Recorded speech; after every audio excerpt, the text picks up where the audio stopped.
Series star TV के मुअज़्ज़िज़ नाज़रीन में शकील अहमद आप तमाम देखने और सुनने वालों को अस्सलाम वालेकुम। नाज़रीन, पाकिस्तान यूके बिजनेस कौंसिल ने रेड लिस्ट के खिलाफ बरतानवी हाई कोर्ट से रजू करने का फैसला कर लिया है। इनका कहना है कि पाकिस्तान को रेड लिस्ट में रखने से दो तरफा तजारत मुतासर हुई।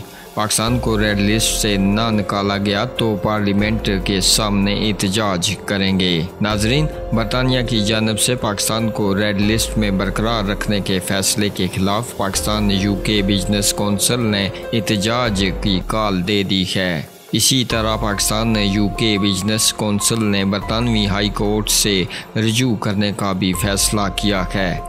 इनका कहना है कि पाकिस्तान के रेड लिस्ट में बरकरार रहने से दो तरफा तजारत मुतासर हुई। पाकिस्तान कोरोना के अदद व शुमार से मुतल्लिक मतलूबा डेटा फराम करे। डेटा की बुनियाद पर बरतानिया के पाकिस्तान को रेड लिस्ट में रखने के फैसले को बरतानवी हाई कोर्ट में चैलेंज करेंगे।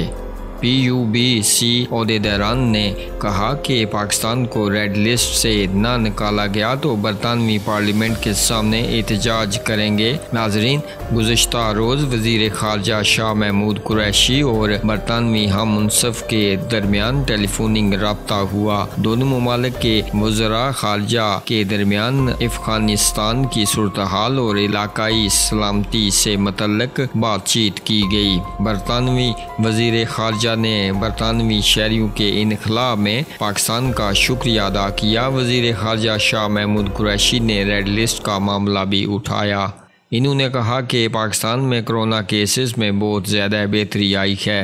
पाकिस्तान को रेड लिस्ट से निकाला जाए। वाज़ेह रहे 26 अगस्त को मालूम हुआ कि बरतानवी हुकूमत का पाकिस्तान को सफरी पाबंदियों की रेड लिस्ट में बरकरार रखने का फैसला किया है। बरतानवी हुकूमत ने 9 अप्रैल से पाकिस्तान को सफरी पाबंदियों की रेड लिस्ट में शामिल कर रखा है। बरतानवी हुकूमत ने कोविड की डेल्टा किस्म के फैलाव का गढ़ बनने वाले भारत से पहले पाकिस्तान को रेड लिस्ट में शामिल कर लिया था। मज़ीद खबरों और अपडेट्स के लिए हमारे इस चैनल को सब्सक्राइब कीजिएगा और हमें दीजिएगा इजाज़त अगली वीडियो तक के लिए। अल्लाह हाफ़िज़।